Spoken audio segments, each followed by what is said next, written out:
Welcome to the FIBO Football Festival here in Cologne. We're in the content studio where we interview guests that have been around the league for a while or are new here. But my next guest is not new here, especially not new in Cologne, but also not new in this league. And this is the former quarterback of the European League of Football, especially Cologne Centurions, but also Stuttgart Surge, Jan Weinreich. Hello, nice to be here. Nice to have the European League of Football and the FIBO here in Cologne. Yeah, I was going to say it's almost for us to say nice for you to have us here exactly in your hometown as a Coach Jung. Yeah, it's nice to have the European League of Football home here. It's actually, I think, if I would come by bike, it's around 20 minutes, 15 if I drive fast, so it was a beautiful ride here today. Well, great that you swung by here at the FIBO Football Festival. Well, we want to dive into your time in the ELF a little bit, yes. If that's okay. Walk us through it. How was the 2 years Cologne Centurions? It was amazing. I think it was very special to come into this league and be the first players to commit to this league. You know, back in the days there was a big fight. There were a lot of stepping stones you have to overcome. We were almost forced to not come to the ELF. We were kind of, how would you say, blackmailed to not come to the ELF. We were not allowed to play for the national team. There were bad writings about us in the press. So it was very special to be the first one to see the vision, to keep or to make a promise to ourselves and to this league that we're going to create something special.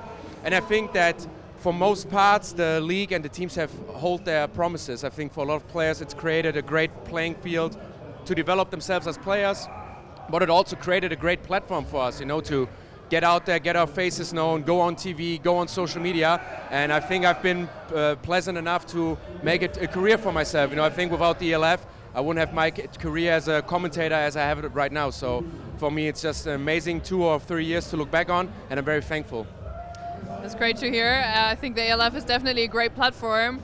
And you said you were one of the first players to come in, but you weren't only one of the first players to come in, you were also the first ever homegrown starting quarterback, which is quite special because right now we are mainly seeing American quarterbacks on that position. Haven't really seen many homegrowns since you filling that position. So how special was that for you, especially in the debut season, to be the starting quarterback? I mean, in the debut season, I think what was special is that I earned the job. Yeah. And then again, everywhere I played, I think most of the coaches never really wanted me to start or never trusted me and always wanted to find a way to not let me play.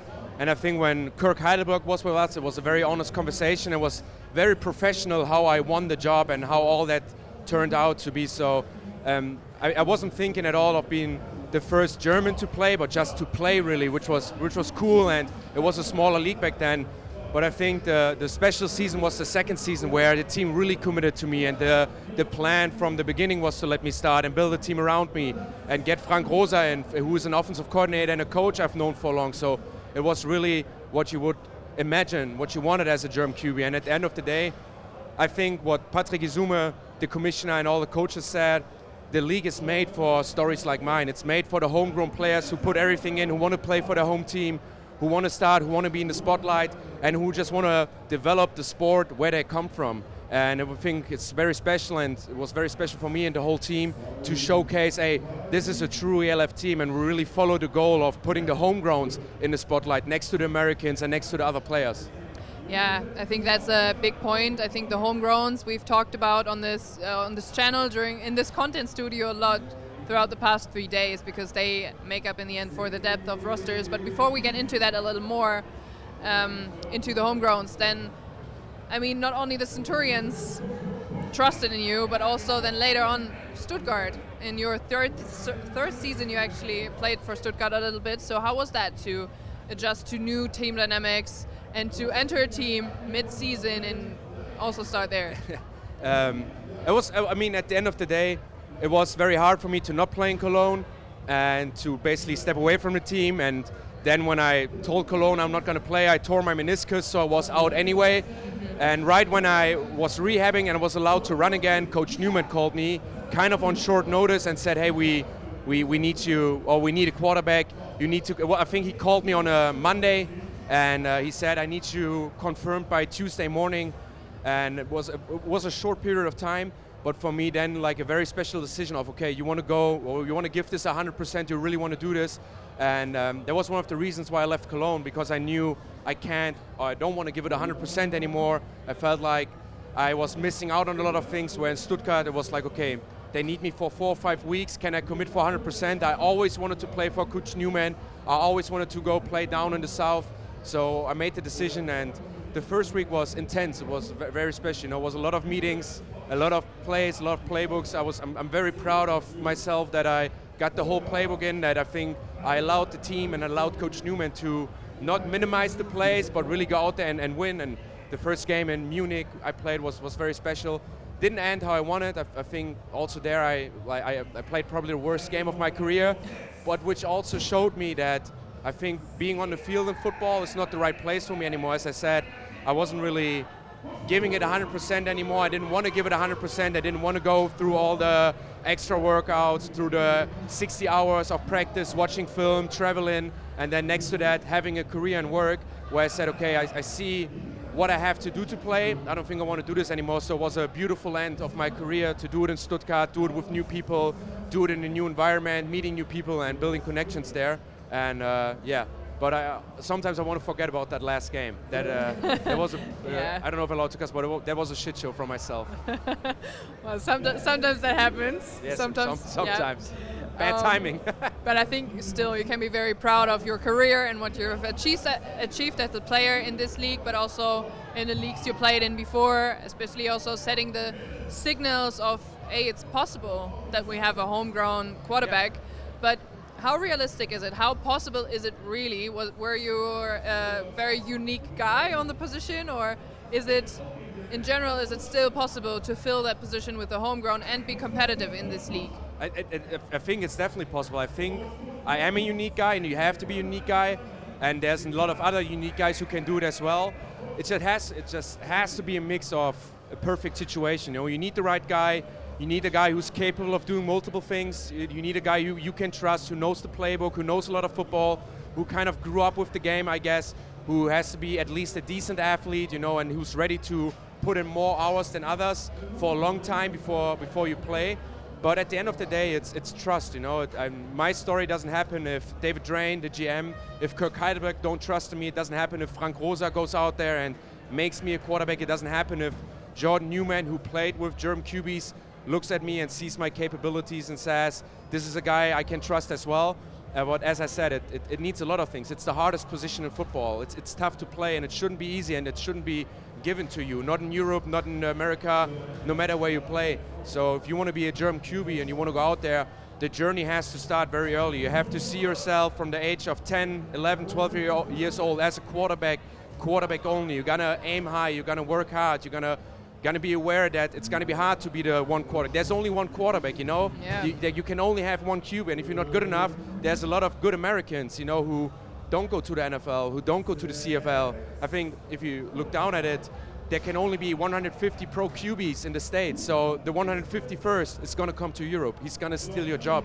So that's kind of the thing where you're just going to realize what situation it is, what you have to give up, and then invest it, and then get one guy to trust you. And once you have that, I think it should be possible, and I'm thankful that I could be, I think, a role and could show others the vision that it works.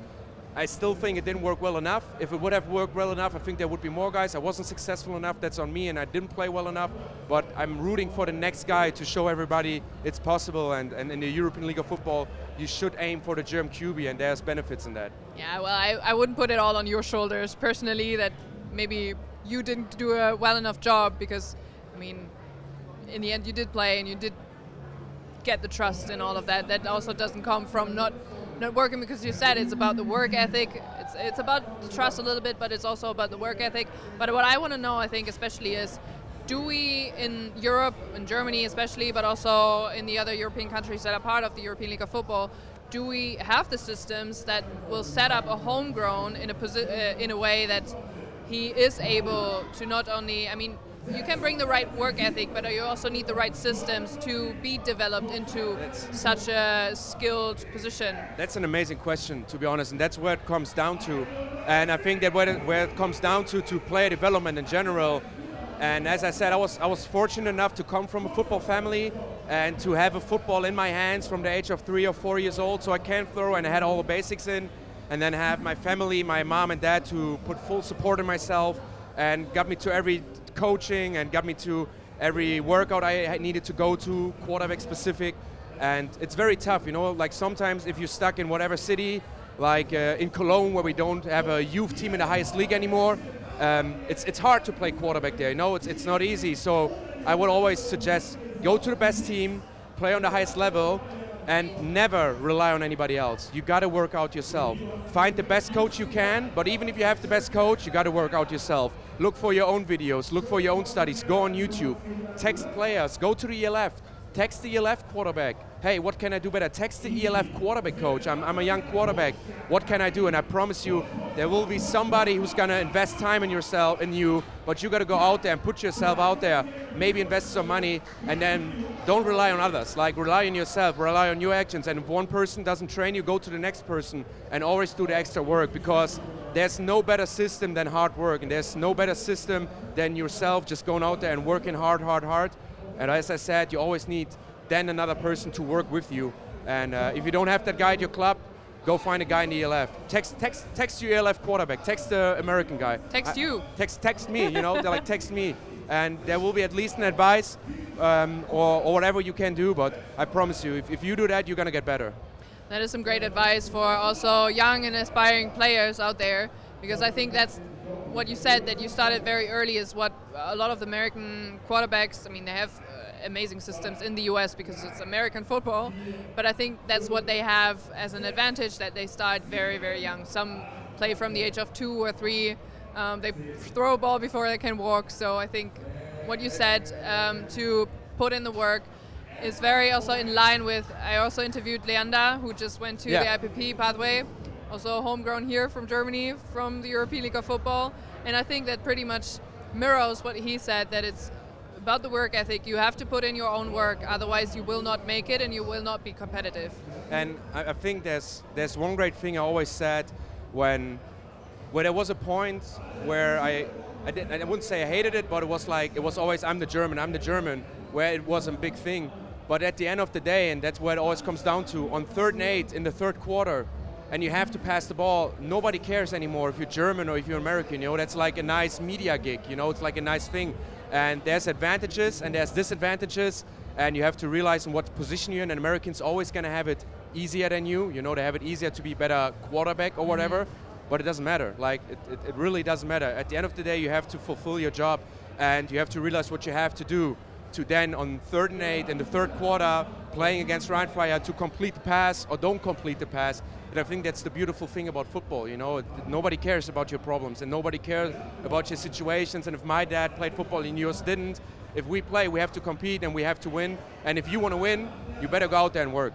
Yeah, we've had some great advice and some great words here to, like I said, the aspiring players, also all the players in the league that are now going into season 5. So you've been in season 1, so we worked together with the Cologne Centurions. We've been there from the beginning. We've been at the first ever ELF game. We stood there in Poland. The first ever, right? The first ever. Can you remember the first ever ELF game? How crazy that was? Not only the first ever Cologne Centurions or Panthers game, it was the first ever. Nobody knew what they were doing, basically. But like, we came a long way. We are now in season 5.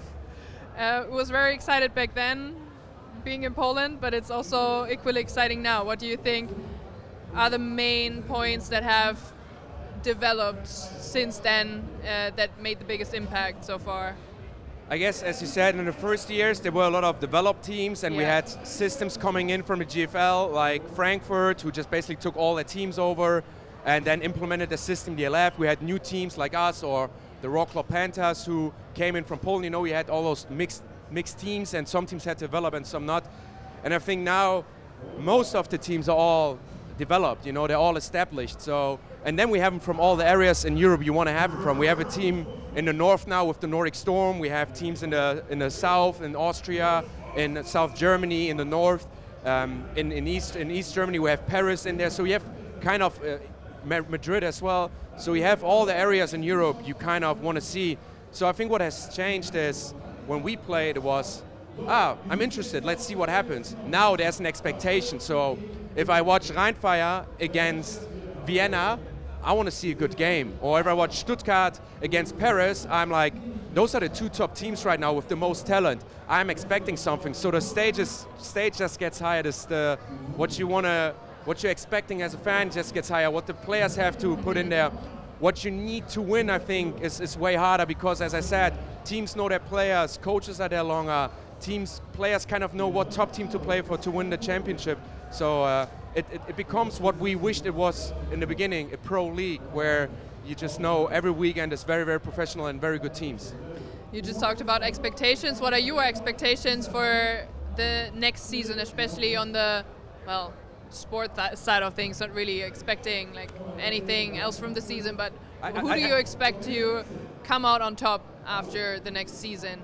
I expect the most exciting season of all time in the ELF because just the way players and coaches have spread this year is amazing. We have Coach Weidinger in Madrid, we have Jadrian Clark and Glenn Tunga moving up to the north with Coach Schub. So basically Rheinfire put a kind of like, or they're getting weaker because they're missing so many pieces from their championship teams. But then again, it's Rheinfire, you know, they still have Tom Sula, they still have those great coaches, so they still got to be strong. We have Stuttgart, who's just so hungry for the championship, and all those guys just are kind of like reaching for the stars. We have, as I said, Weininger in Madrid, and I think then the biggest team is Paris. You know, we all know the talent in Paris, we all know how many great players are in France and in Paris as well. Now they have an NFL coach there, so I don't know who to win. Of course, my heart roots for Stuttgart and Coach Newman and the guys. I think the system does pretty well. I think their roster just keeps getting better and better. I think the young players they have are just getting better and better. They're missing their kicker now, which is not that big. It's bad for the team, but it's great for Lenny. But if I have to make a pick, I think it's Stuttgart's championship to win. I think they, what you say in English, 3 times the charms. You know, like it's the third time, the third season. They basically been in the top 2 team for 2 years in a row. And I think this year is the year for them to do it, really. Okay, great. So lots of changes, exciting times ahead for the 2025 seasons. Thank you for taking the time and coming here on your bike, the 20 minutes that you had to come here in your hometown. Thanks for having us, Jan. I hope you have me more often. I'm just waiting for you guys to have me more often on those shows. I'm a big fan of the league, and whatever you guys need, man. With as I said before, without the ELF, I think I wouldn't have my career, and I wouldn't be where I'm at right now. So thank you to everybody involved. Thank you for your time here, and go to the stadiums. Can't wait to see you guys in the stadiums in 2025. Great, thank you.